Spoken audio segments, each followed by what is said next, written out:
The smell of burnt coffee and stress hit me the second I walked into the strategy pit. It was 9:47 p.m., and the only sound in the entire office was the soft drone of the server cooling fans and Marcus hammering at his keyboard like it owed him child support.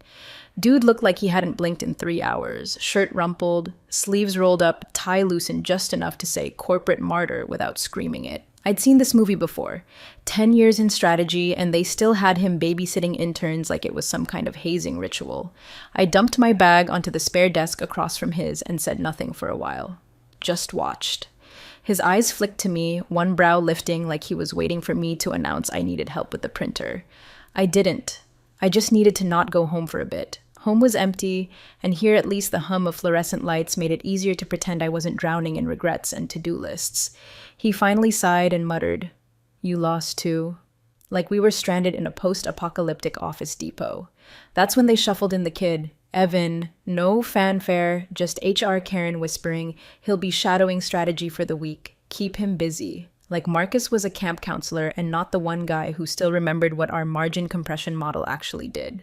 Evan looked like someone spat out of a private school catalog. Neat hair, ironed shirt, polite nod, and dead silent. Not the awkward kind of silent either. The "I'm watching everything and taking notes you won't see" kind of silent. I'd seen enough investor sons and CEO nephews to smell legacy from a mile away.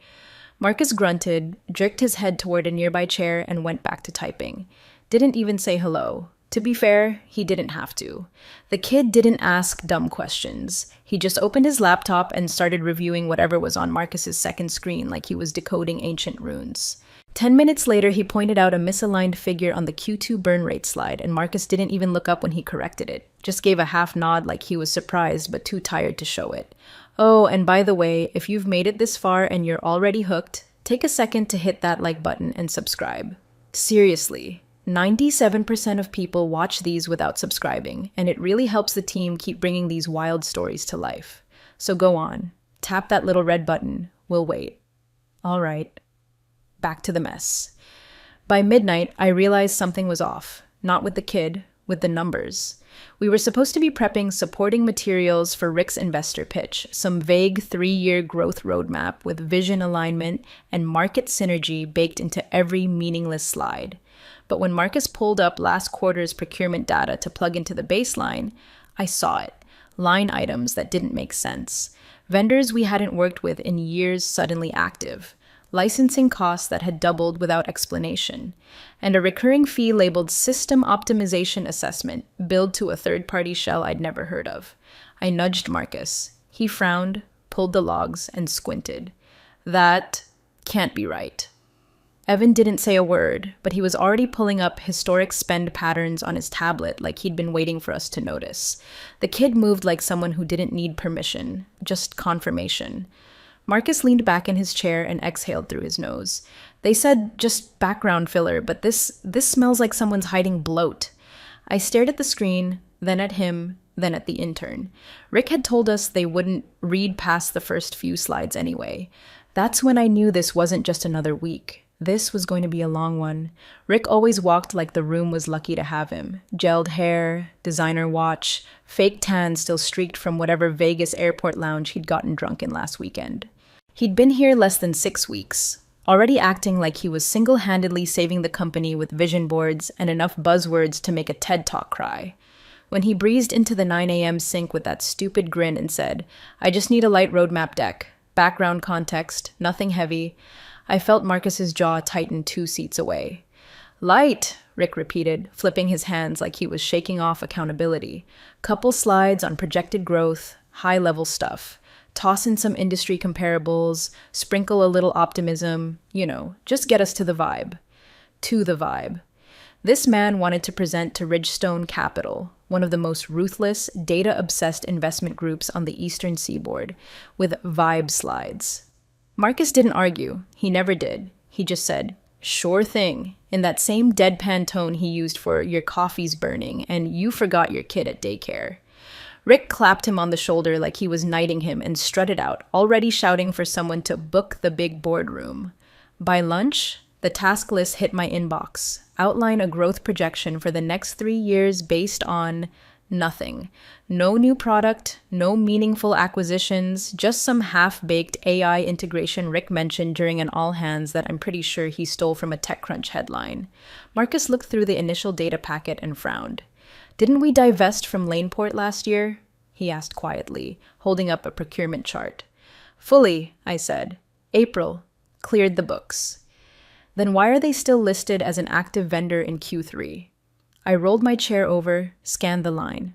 There it was, $84,000 listed under Platform Continuity Support.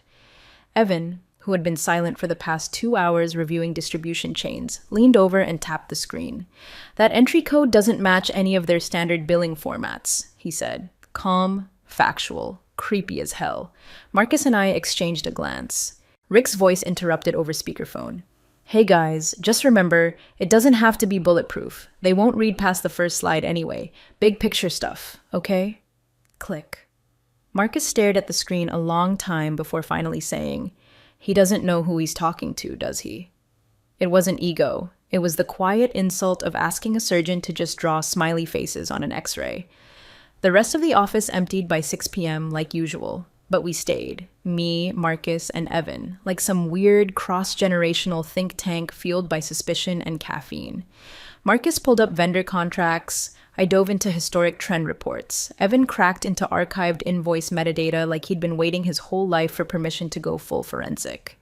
That's when the real numbers started falling out. There were duplicated invoice entries, same vendor, same date, slightly varied amounts. Recurring fees billed under shell names we couldn't match to any employee or department. Travel reimbursements for client meetings at restaurants 90 miles from any known client HQ. All buried inside a slush of expansion planning initiatives. It wasn't just bloat. It was hiding in plain sight. Marcus sat back, ran his hands down his face. You think Rick knows? Evan didn't look up. If he doesn't, he should. This wasn't accidental. We worked until after midnight. Evan never once asked to leave, not once checked his phone. At one point, Marcus got up to pour more coffee and muttered, Christ, they said he was just an intern. I didn't correct him, not yet, because by that point, I'd started to wonder the same thing. We didn't leave Friday night, not really. Marcus crashed for 2 hours on the break room couch, using his coat as a pillow. Evan straight up disappeared into the finance archives like a ghost in loafers. I ran home to shower and came back with 3 cold brews and a backpack full of snacks that nobody touched. That entire weekend, the building was a tomb. Just the 3 of us, and a decade's worth of financial rot hiding between line items and forgotten vendor codes. At first, we thought it was just a couple weird charges, maybe lazy accounting. But then Evan pulled up a procurement folder from 21 that hadn't been properly reconciled. Inside were legacy vendor agreements, dozens of them, with active auto-renew clauses no one had flagged. Some were billing us 5 figures a month for infrastructure continuity support. Translation, nothing. Air. And ghost vendors, we found 3, not dormant, active. Billed quarterly, no real deliverables, no digital footprint beyond a shared Gmail account and a P.O. box. Marcus didn't say a word when he saw them, just highlighted the line items and wrote, confirm identity with legal. That's how he works. Quiet, exact, lethal in his understatement. Evan flagged a data sync issue in our CRM licenses. We were paying for 1,100 seats. We only had 812 employees. That's over $70K a year in bleed, he said without looking up, like it was a weather report. Every time he spoke, I found myself looking over at Marcus to see if he'd finally ask what I'd been wondering since Friday. Who is this kid? But Marcus just kept building the deck. Slide by slide, we stripped out every Rickism. No color gradients, no stock photos of smiling business bros with tablets, just clean white slides. Navy headers, bulletproof logic. We mapped pain points directly to financial impact. Labeled workflows by margin drag. Flagged system inefficiencies and cost sinks, then added a strategic response pathway at the end. 4 slides showing how minimal changes could unlock nearly $9.3 million in cost recovery within 18 months. It wasn't a background deck. It was a surgical autopsy, and any investor worth their salt would know it.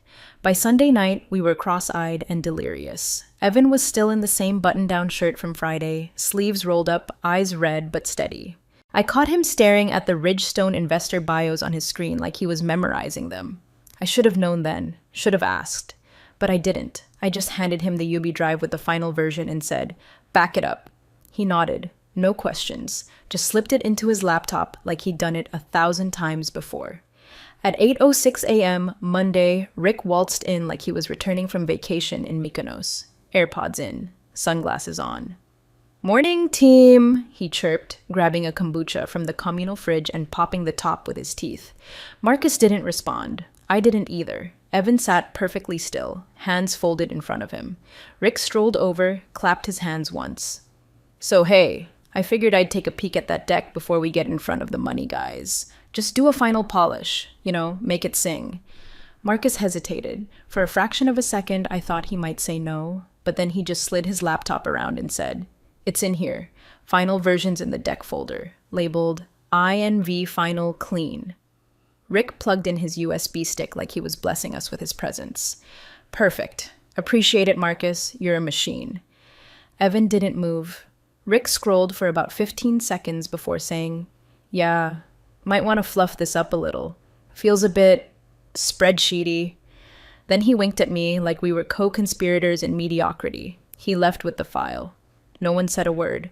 Marcus sat back in his chair and rubbed his temples. "He's going to ruin it." Evan just opened his laptop and quietly typed something I couldn't see. The deck came back Tuesday morning wearing a clown suit. Gradient backgrounds, stock images of people high-fiving in glass offices, a new title slide that said, "Vision Forward, Unlocking Synergies Through Scalable Innovation." I could practically hear the PowerPoint transition screaming, and right there on the third slide was Rick's name in bold. Presented by Rick L. Brandon, Director of Strategic Development. No mention of Marcus, no mention of Evan, not even a damn footnote. Marcus didn't blink. He just scrolled through the mess like he was inspecting a crime scene, expression flat. But I saw it. That tiny twitch under his right eye. The same one I'd seen when he got passed over for promotion last year by a guy who called Slack that emoji messenger thing. "Slide 12 is ours," I said, voice low. "No," Marcus corrected. "Slide 12 through 29 is ours. He just added sparkle vomit." Evan stood behind us, silent, watching, always watching. Rick had left the deck on the shared drive like a trophy. No password protection, no version control. Just sitting there, reeking of entitlement and stolen credit. I expected Evan to say something, maybe even push back. But all he did was quietly duplicate the original file onto a clean USB, label it V1 and MJW on internal, and tuck it back into his laptop sleeve, like it was standard protocol. By 10 o'clock a.m., Rick called a quick team huddle in the war room. Half the department shuffled in like sheep to slaughter. He stood up front, one AirPod still in, smiling like he'd just invented sliced bread. "Just wanted to give a quick shout out to Marcus," he said, gesturing with his LaCroix can. "Appreciate the heavy lifting on those supporting materials. Gave me a nice foundation to work from." Foundation.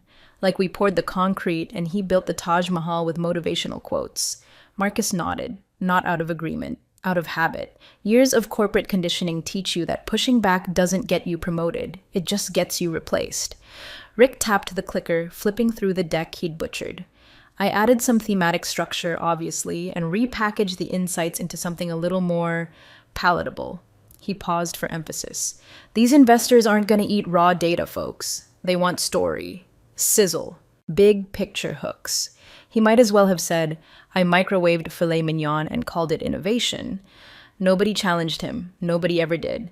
Most of them were just trying to make it to Friday without becoming the next target. One guy even clapped. Evan didn't move. Later, back at our desks, Marcus stared at his monitor, a spreadsheet open but untouched. "Why didn't he just ask to present it with us?" I asked. "Because then he'd have to share credit," Marcus said flatly. "And people like Rick don't share what they think they've claimed." I hated how unsurprised he sounded. "You're not going to say anything?" He shook his head. "What would I say? He's the director. I'm just the guy who makes the slides line up. This is the job." But I saw his fingers flex. The restraint it took not to slam the keyboard was physical. Evan didn't speak, but I caught him glancing at Rick's office more than once that afternoon, calculating, measuring, like he was studying a faulty circuit before deciding where to cut the wire. Something about that kid unnerved me, because while Marcus swallowed the betrayal like he'd done it 100 times before, Evan wasn't swallowing anything. He was waiting. Rick strutted into the boardroom like a man walking onto a yacht he didn't pay for. Hair sculpted, suit loud, breath mint still dissolving on his tongue. He gave that performative nod to everyone like we were all backup dancers in his TED Talk fantasy. Marcus and I sat off to the side near the tech cart, unacknowledged, deliberately excluded. Evan stood by the window silent, arms crossed. He wasn't slouching. He wasn't nervous. He looked ready, like he'd been here before. The room was full. Ridgestone's entire delegation lined the walnut conference table.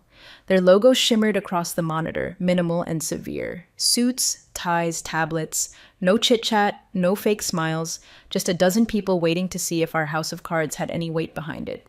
Rick opened with flair. Good morning. I'm Rick Brandon, Director of Strategic Development here at Vextra. What you're about to see is the blueprint of our next chapter. He tapped the clicker. Slide 1. Vision forward. Unlocking synergies through scalable innovation. Buzzwords so thick I could feel Marcus aging 10 years next to me. But Rick had polish. He knew how to move his hands, how to pause just long enough for emphasis. His voice dipped at the right moments, rose with confidence on phrases like agile expansion and market disruptive potential. And the investors, at least at first, nodded along. A few even jotted notes. He had them, or at least he thought he did.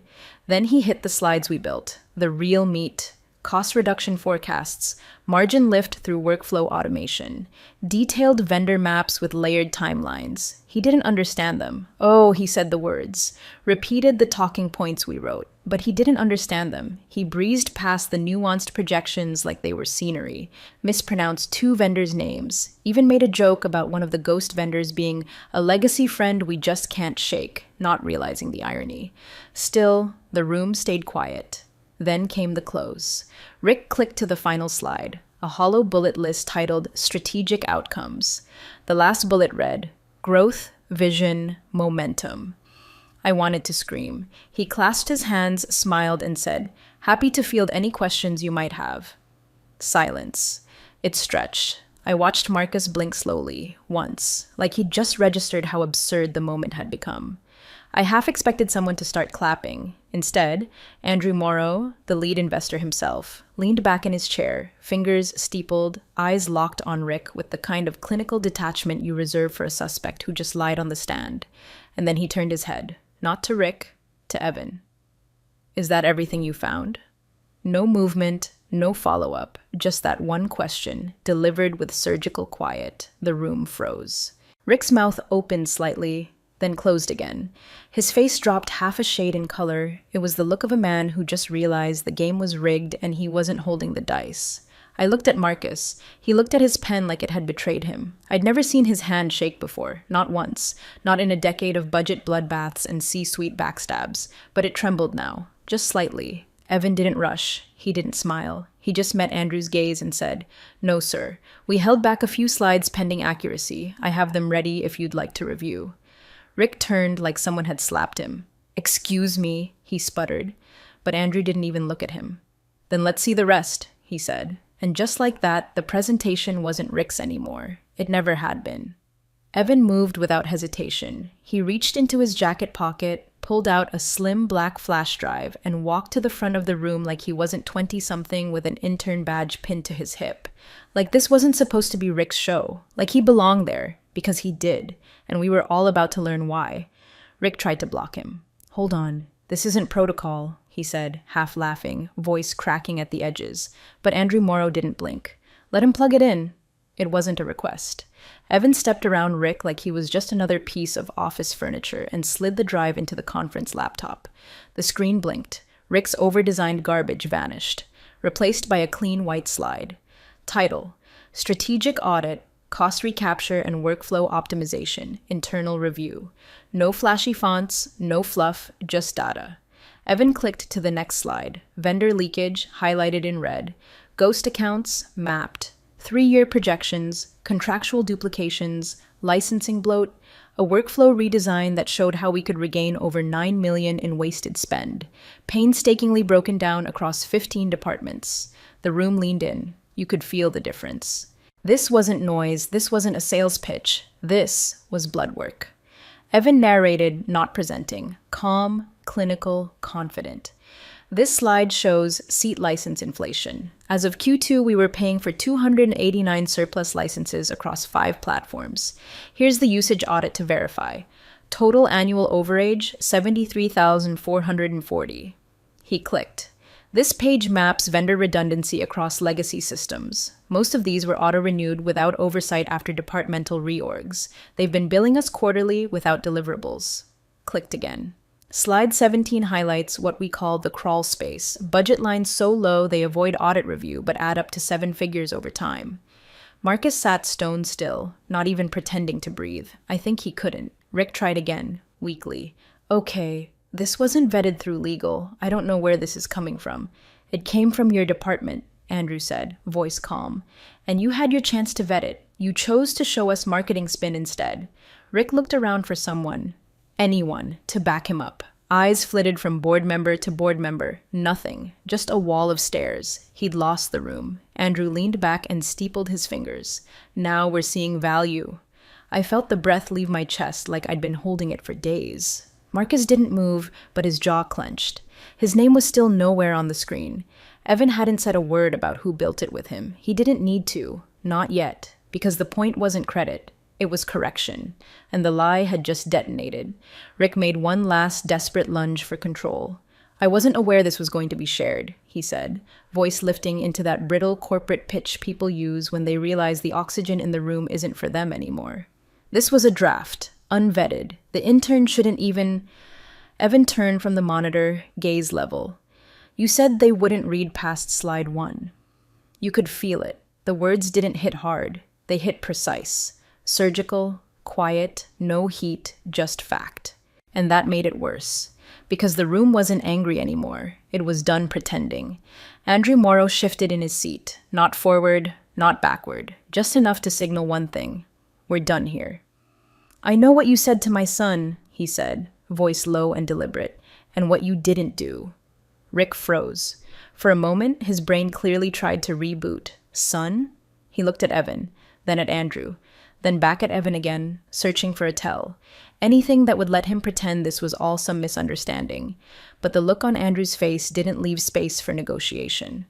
Security will walk you out, Andrew said flatly. Compliance will be in touch.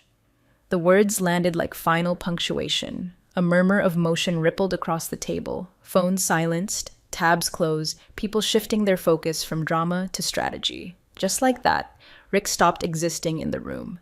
The glass doors opened behind him. 2 security staff appeared, quiet, professional, but unmistakably present. A woman in a navy blazer with a compliance badge followed them, clipboard in hand. Rick's mouth opened again, then closed. His hands fluttered for a moment like he wanted to say something, anything that could save face. But there was nothing left to salvage. He looked around the room like a man realizing the fire escape had been welded shut hours ago. One of the security staff gently gestured. Rick stood, slowly, no words, just that dazed, broken nod people give when they've been publicly undressed and haven't figured out where to put the shame. He walked out, and the door clicked shut behind him. Silence. Then Andrew looked at Marcus. You're staying. Not a question, a statement. A chair was pulled back at the table. Marcus blinked like he'd just re-entered his body. Sir? He said, voice scratchy. Andrew gestured toward the empty seat across from him. You helped build this. You're not leaving the room. The room adjusted without pause. Slides reappeared. People opened fresh note docs, shifted posture, leaned in. Evan took the seat beside his father like it had always been his. And Marcus? He stayed standing for a moment longer, like his brain was still buffering reality. Then he quietly walked to the table, pulled out the chair Rick had once called reserved, and sat. No fanfare, no applause. But the room had shifted, permanently. The memo dropped on a Tuesday. Subject line, leadership update.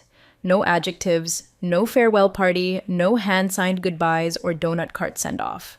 Just 4 sentences confirming Rick's departure to pursue other opportunities, and 1 short line stating that Marcus Warner would serve as interim lead for strategic planning, effective immediately. That was it. Years of Rick's grandstanding reduced to a footnote in a memo nobody even printed. I watched Marcus read it at his desk, the glow of the screen catching the edge of his glasses. He didn't smile, Didn't smirk. He just let out a breath like he'd been holding it for a decade. Then he closed the window and turned off his monitor. Across the office, the intern station sat empty.